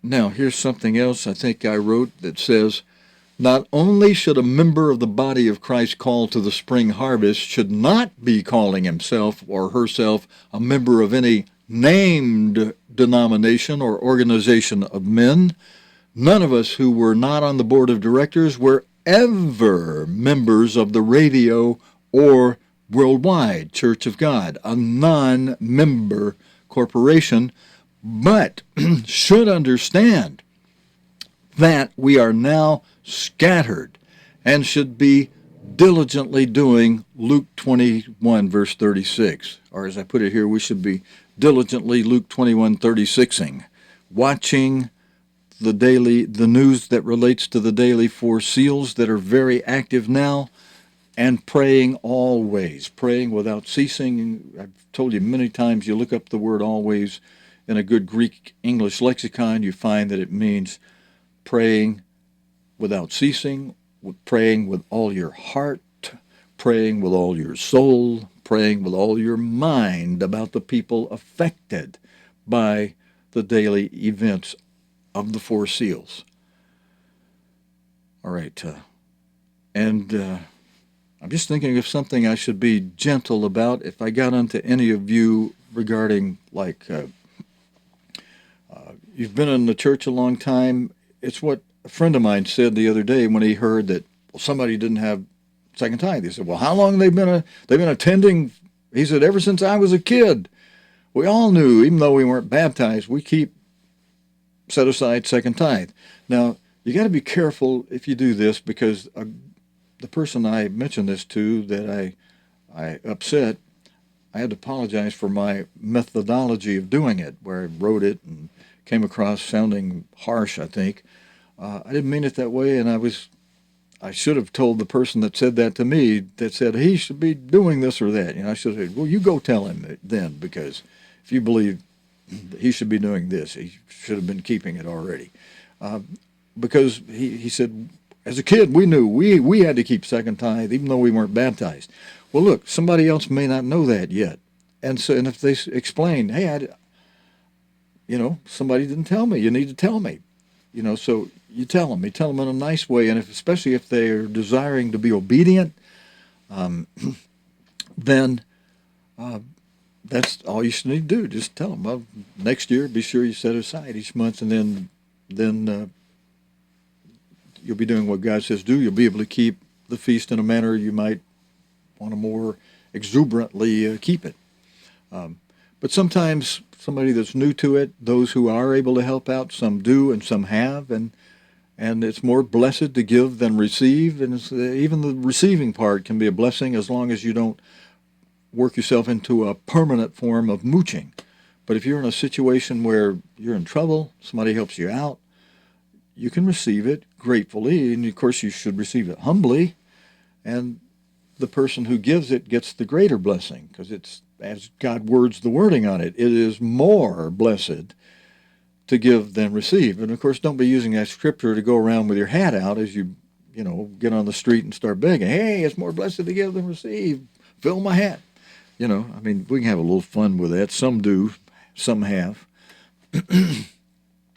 But all right, we are a non-member corporation, even when we were one body with a corporate arm off the one body, a corporate arm that was authorized by the human head of the work. We do not have a human head of all of the body of Christ any longer. God has not. The one he appointed to be the pastor general through Mr. Armstrong went apostate. His son continued and magnified the apostasy, although he's been gracious to allow 2 congregations up to this point in time to continue being Sabbath-keeping congregations. And if more, I would dare say this, as some have said, some older men than me have said, if some of you who jumped ship and joined up and gave rank and gave encouragement and support and endorsement by your attendance and by your financial support to these banana plate or these vanity plate banana peeling Church of God groups, the grammarists say the adjective is the banana peeling of the parts of speech. So banana peeling just symbolically represents adjective, meaning those who put adjectives in front or behind of Church of God, intending it to look like a church that you can become a member of, call yourself a member of it by its name, send your tithes and offerings into it by that name, with a head over that church as if it were a replacement for the fallen head of the pastor general that went apostate. That left us scattered, brethren. There's not one whom God has appointed to be the new head of the body of Christ. None. And the many divisions and arms are evidence to prove that there's not one new head. Although each arm claims, hey, I'm the head. The other arm claims, I'm the head. I'm the only one doing the work. So you got all that going on, which God through Mr. Collins said that should not be.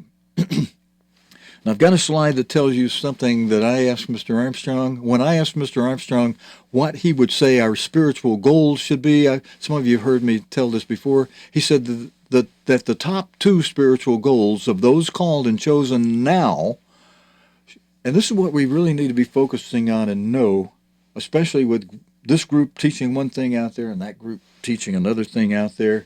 You say, well, what should I do? What information? What should I be following? Christ has it in the Bible for you. All you got to do is find it, know it, and tune in with it. And God's end-time apostles spoke it, and I'm revealing it to you now. He said your top two spiritual goals, and I'll show you how this relates to Luke 21:36 in a moment. He said, of those called and chosen now, your top two spiritual goals, showing what we should be doing right now, what God said would cause us to be accounted worthy, are number one, these are just tell you what God holds out as a promise, what you get for doing the two spiritual goals. You get number one, to be accounted worthy to stand before the Son of Man in the first resurrection. That's an accounting worthy. You don't earn that. It's given as a free gift. You can disqualify it, just like an inheritance can say, if you do this or that, you don't get this free gift inheritance. Or it may require you to do something. It says you have to smoke cigars in order to get this inheritance. Now, I'm being silly with that, of course. You wouldn't smoke cigars to enter into the kingdom of God. In fact, just the opposite of that. But there might be some exception where somebody do it for fun, or meanness or whatever. But to be accounted worthy, to number one, stand before the Son of Man. That is answering the question I asked Mr. Armstrong, what should be our top two spiritual goals? The number one goal, he said, should be you should want to be accounted worthy to be in the first resurrection, to stand before the Son of Man in the first resurrection. And then he said your number two goal, Stephen, should be to escape the coming mega trouble, the great tribulation, and the punishments of God that follow after the fifth seal. And when Mr. Armstrong told that to me face-to-face on the campus in Pasadena at Ambassador College, I recognized that is from a quote in Luke of Jesus Christ. And I found it in Luke 21:36. And I said, hey, that's interesting. Those should be our top two goals right there. They're mentioned at the end of the verse. And they're given at the end of the verse as, let's pop the verse up here for a second. They're given at the end of the verse as rewards for doing the two prerequisites that are required in order to receive these two goals. Of number one, it's at the bottom, being accounted worthy to stand before the Son of Man, meaning stand before him in the first resurrection. And the number two goal, in order of importance, to be accounted worthy to escape all these things that shall come to pass, beginning with the fifth seal, great tribulation, carrying on through the year-long day of the Lord, seventh seal and all of its seven trumpets, and the seven trumpets, third woe, seven last plagues, for which Christ returns at the start of the third woe, at the start of the pouring out of the seven last plagues, not at the end of it like Garner Ted Armstrong tried to tell everybody, and like one of you reported to me after reading the book by Ted Armstrong that was originally written while he was still part of the work of God under his father, Mr. Herbert Armstrong, Did God Create a Devil? When he reprints it under his own fake Church of God group, he changes things in the book, and one of you reported to me that he has 3 errors in that writing. And sometime if you want to explain that to people, I'll let you come on here and tell the people what those errors are. And that's not all. There were other ways Mr. Ted Armstrong disagreed with his father and disagreed with the teachings of the Bible. And some of you say, yeah, but oh, wow, listen to Ted Armstrong. He was a most eloquent speaker. He could just razzle-dazzle you, you know, and he emulated Paul Harvey. Well, he emulated somebody who was a great speaker. He became a great speaker himself. And he had charisma, nice full head of hair. He could sing them songs, play his banjo, and was a wonderful person and was one of the sons of God's end-time apostle Herbert Armstrong. But you know, some of the sons of the prophets of old, Eli's sons, had a problem at the altar and got killed by fire by God. I may not be remembering that exactly correctly, but you know, one of the prophets had his two sons killed by God because they didn't keep the embers of coal going, and whatever detail they had to do there under those ordinances. All right, going back, this is a slide where Mr. Armstrong was speaking, and he was saying, brethren, but don't tell them, other people, that you who ask you what church you're in, or you know, what's your religion, what church you're in. He said, but don't ever tell them that you are one of Herbert Armstrong's followers. You are one of Jesus Christ's followers. All right? That's where he ended, right there. He said, don't tell them you're followers of Herbert Armstrong. Tell them you're followers of Jesus Christ. But brethren, you should remember, if anybody's trying to use that wrongly to tell you, move away from Herbert Armstrong. You know, come over here with us. We don't ever talk about him. We don't ever play his things or read his publication. Nothing. We got our own little nice whoopie-doo, lovey-dovey thing going. Well, refer anybody doing that, and I refer you to that if you are, to Revelation 1, verse 1. God says he gives us the understanding of related to what the seals of Revelation and everything. Revelation 1:1, he says the Father gives it to Jesus Christ, who gives it to his servants. And that wording is telling you he gives that to his servants in a line of authority for the purpose, as it explains, to show you who are his servants over you. Same as God did, but more so than God did with Moses, who was in a very favorable position with God, such that people, including his own blood brother and sister, who spoke against him one day. Go to Numbers 12, and you'll see God called Miriam and Aaron and Moses before the door of the tabernacle, and he put leprosy on Miriam because her attitude needed a real adjustment. God could see that Aaron was repentant right away, and God did not put the leprosy on Aaron. And Aaron even spoke up on behalf of his sister. And Moses also saying, oh, please don't put this on Miriam. But her attitude needed a week-long adjustment. As that song goes, attitude adjustment. Some of you heard that. Some of us need that once in a while. And especially if you're thumping these groups that teach from the tree of the knowledge of good and evil. Yeah, there's good on there. The bigger point would be endure the sermon. You know, listen, if Christian principles can be good, so sometimes there's a sermon like that where there's nothing you can say wrong. Now, if they've weaved into it errors like we're now in the Laodicean era, or some other compromise against the truth of God, and just the fact that they ignore to tell you the truth, and when they see that you're not doing the truth and should speak up, but they're afraid, oh, you'll talk against them, you'll get harsh with them, you'll leave them and no longer be tithe-paying to them, or no longer be part of the attendance there that makes them look good because of the numbers. You know, so they compromise. They don't tell you women about makeup, how God set a doctrine through Herbert Armstrong that says, no woman wearing makeup will rise to meet Christ in the air. Now, I know that's a Lulu one. That drives the women away like crazy. They team up together and they say, well, Mr. Armstrong was off his rocker about that one. He was just a good old Bible boy, knew a lot about the Bible, you know, but forget the fact that he was our end-time apostle and could set a doctrine in the church that when he did, God in heaven locked it down and backs it up. and makes it doctrine for us. And yeah, you can bet your boots no woman wearing makeup is going to rise to meet Christ in the air. That is a doctrine in the church. It'd be a good idea if you women would get used to it now, and I bet you a thick lamb steak sandwich that most of the men, if they're honest, will tell you, you know what? You look a lot better without that makeup. I can see the real unmasked you. I didn't mean to go through that subject today, but I did ask for inspiration. And either by my prayer or yours, I'm getting it. If one of you just prayed for that, there you go. You got a little shot at that one. But don't tell people that you are one of Herbert Armstrong's followers. You are one of Jesus Christ followers.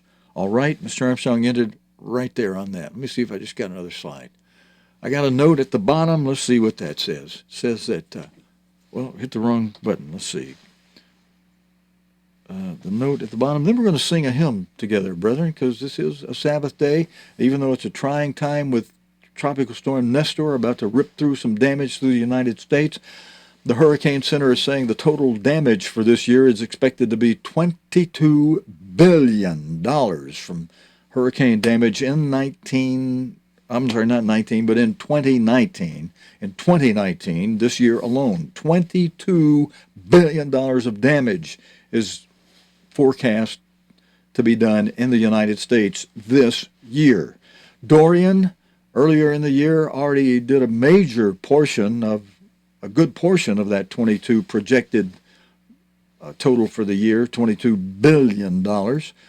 Whether Nestor will add to that is yet to be seen. We had some early warnings of it, as I mentioned, after the first day of the feast, or on the first day of the feast. No, it was the next day, was it?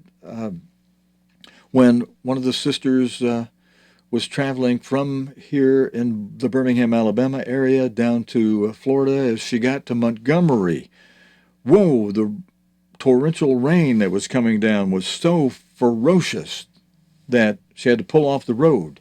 And then Jameson Woody, who's here, checked quickly the Doppler system. Good going, Woody, and he found that over Panama City and Fort Lauderdale, there were the makings of 125-mile-an-hour winds and conditions that could cause hurricanes. Now, some of us prayed and asked for God to protect the brethren. There are a lot of brethren in those places. And that system that could have done that moved on over into northeast, into Georgia. And then some said, hey, there ain't nothing here. Well, you made your comment about there ain't nothing here after we prayed it out of there for you. So, don't try to bang us over the head. Woody can tell you, and he showed the rest of us. Right there on the Doppler, you can pull up on your little internet devices. All right, God explained a lot of things to the church through Christ and his end-time apostle. Let's pull that closer. I'm going to read the bottom of that for you. God explained a lot of things to the church through Christ and his end-time apostle. Doctrine such as when the Laodicean era begins formally is a matter of concern to the church, those called to the spring harvest, but that doctrine, that teaching, and what it means to the church is not of much concern necessarily to the rest of the world, except that it's the same time that the fifth seal opens when the Great Tribulation commences, and that should cause those in the world to have some concern. And if it being, as Christ called it, the worst time of trouble ever since the beginning of the world, to this time coming when the fifth seal opens up. All right, I think I may want to just back this up to the slide we had, except we're going to pause and sing a hymn in the minutes that remain for our Sabbath service time today. And brethren, I apologize. I hadn't been on earlier in the week. It's just worked out that way. But I did mention to some of you that a lot of what I played, we've played already of Mr. Armstrong's sermons, are in our archive, very well labeled. If you go to cogtv.org, and then on the right-hand side where we have a menu, you look for Archive Video, you can find FOT1, FOT2, FOT3, FOT4, meaning Feast of Tabernacles, Day 4, Day 5, Day 6, etc. for last year, for 2017 and years before, and in those years, on those days, we played different sermons by God's end-time apostle as he would speak during the Feast of Tabernacles. So those are there already, and so I appreciate the fact that while I've been going through some Lulus, hey, I hope I used a word that's okay with some of you people. Let's see, Lulu, I hope, some major trials this week that even made some people want to comment and say, hey, this guy may be becoming mentally insane. Well, when you keep the truth, brethren, your own family who wasn't called thought, uh-oh, we got somebody in the family going wacko on us here. And the rest of the world considers you to be can I say, guys, help me out now. If I say kook, is that a word? Yeah, hey, forgive me. I think that's a word some guys told me they don't want to hear. Okay, so they're going to call you these bad names. I would put quotes around it if you could accept it. They're going to call you weird, different, strange, an oddball, any weird sounding bad name they can come up with. They're going to call you because of the truth, and they're going to call you and label you among themselves as insane. I mean, that's the way they think of us. The truth to them is foolish. God even says that. To the world, the truth is foolishness. But yet they are the real fools, except one thing: God hasn't called them yet, given them the Spirit so they can understand it. They will have their time. They're part of a greater, larger fall harvest, which this time of the Feast of Tabernacles is picturing. But brethren, I selected this hymn this morning, Psalm 7, because it's one of the few that I've already done the scrolling text on. I could use somebody who is really technically savvy, not just physically, mentally savvy, but technically savvy, or who can pick it up, who could help me with this. I already got the software and the various things with which I do it. I could show you how to do it. We could get the entire hymnal translated into nice, big scrolling text, because these are good to sing. Weekly Sabbaths, which today is during the Feast of Tabernacles, and some of them especially for holy days. And listen, I was going to go through one email and make some comments, but look, I ran myself out of time. I think what God may be inspiring me to do is do that privately anyway with somebody I love very much, a nice sister in the church. We may have some differences of opinion on some things, and sometimes, brethren, you just got to say, well, you haven't persuaded me on that. Either way, you can say, you haven't persuaded me on that. Now, that it gives an invitation, though, if you put it that way, to speak further and say, well, let's do our pros and cons. Let's put down the pros in favor of what I said and put down your cons against it. Or if you're the one presenting it, you flip it and you put down your pros, they put down their cons. And then you weigh it out without saying, look, if we can do this peacefully among us, if you still don't agree, once I've got all the pros I can think of down here that support why I say what I say, you still disagree with it, well then, fine, simple, we can just agree we disagree. Because like one of my fellow college class alumni associates said to me, he said, as I was going through, and he was in a top position in the work, but he said, Stephen, I was amazed when he said this to me. He said, you can lead a horse to water, but you can't make it drink. And I thought, okay, on this subject we just went over, you're admitting that I got the water. The water represents the truth.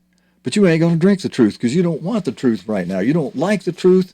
And the truth is a doctrine that Mr. Armstrong taught, by the way, but he wants to argue that Mr. Armstrong died. See, and that's what these guys will do to you. They say, he don't count no more. He's in the grave. He was just a good old Bible genius in charge of the work for a while. But you can forget him now. He wasn't God's end-time apostle who could set doctrine in the church. And we who aren't apostles, well, we can set doctrine. No, you can't. You're drinking the wrong water. You're drinking muddy water, junk water, jerk water, false water. It ain't even real water. Or, but it looks like water. But it don't taste so hot because it's not the truth. You can lead a horse to water, but you can't make it drink. I could hardly believe my ears. I almost want to say the fellow's name, but in mercy and love, sometimes we shouldn't. I mean, God does tell us where it causes division to mark them. And after I get this, I love my friend. After I get a chance, sometimes Mr. Armstrong asks some of us, he told about Ted Armstrong's sin of womanizing. He told us, that's known now, so I'm not telling you anything not known, although I really kind of wish we could forget that. But when it wasn't so well known, Mr. Armstrong took a handful of us students over and was troubled. He said, look, I handpicked you because I believed you would do what I asked you, to not put this on the grapevine, not tell anybody else what I've told you my son is doing, but pray for him about it, because it's a serious problem.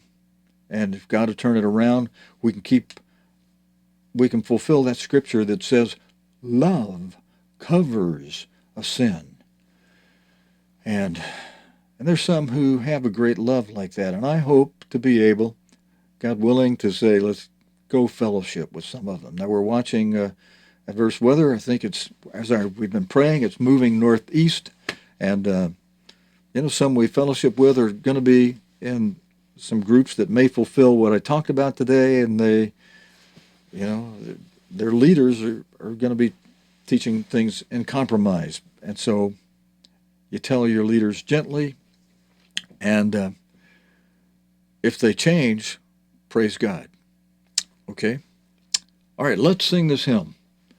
Psalm 7, because of what's going on in the world right now, vindicate the justice. See if I can get it up here full screen. Vindicate the justice you demand.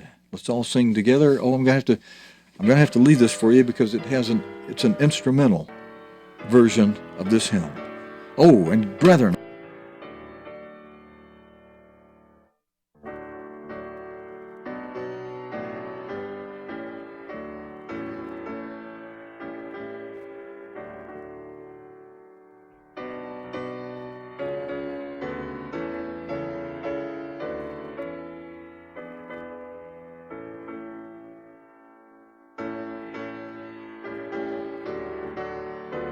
brethren, I didn't even have the mic on. I was just explaining I don't have the speakers hooked on in here, and I don't have time to get them and plug them in before our 2 hours is up. And just asking you to please have mercy on me over on this. I've goofed up on a lot of things this week. I'm sorry. The devil is definitely after us. He's thrown stumbling block after stumbling block at me, and it's been tough. And I've made the wrong decisions, and I say, wow, the consequences of a small step toward compromise, or just putting yourself in a situation that becomes awkward. And with brethren who are new in the faith, it's a requirement on us that we be gentle with them. And I have to acknowledge I've made some mistakes in that way, so I ask your forgiveness, and I'm working on being careful with that. I didn't eat breakfast so that I do at least a half a day of fasting, asking God help me in humility to humble myself in that way.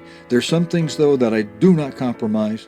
Mr. Armstrong taught it. Those things he taught, they stand, they stay.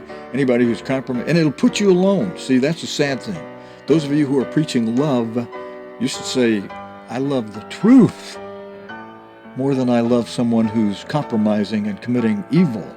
And God says, mark them and avoid them who cause division. And what is division? Division is not keeping the truth of God. I'm sorry I couldn't play that hymn because it's piano only. Maybe you could have sang along without me.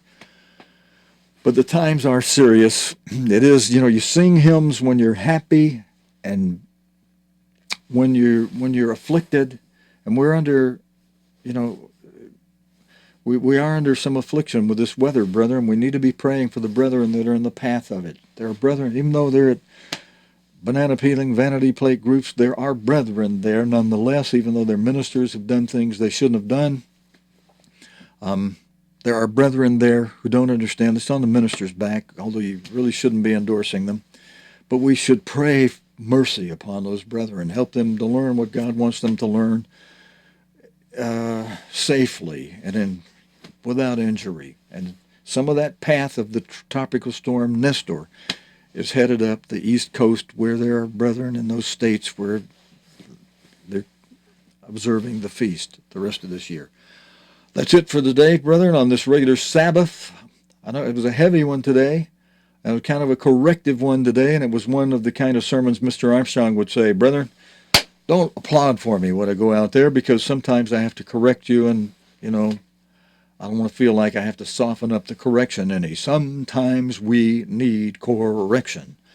And today was one of those. And hopefully people will get the point. Hopefully things will lighten up and we'll be able to not have these borders and boundaries of divisions of banana peeling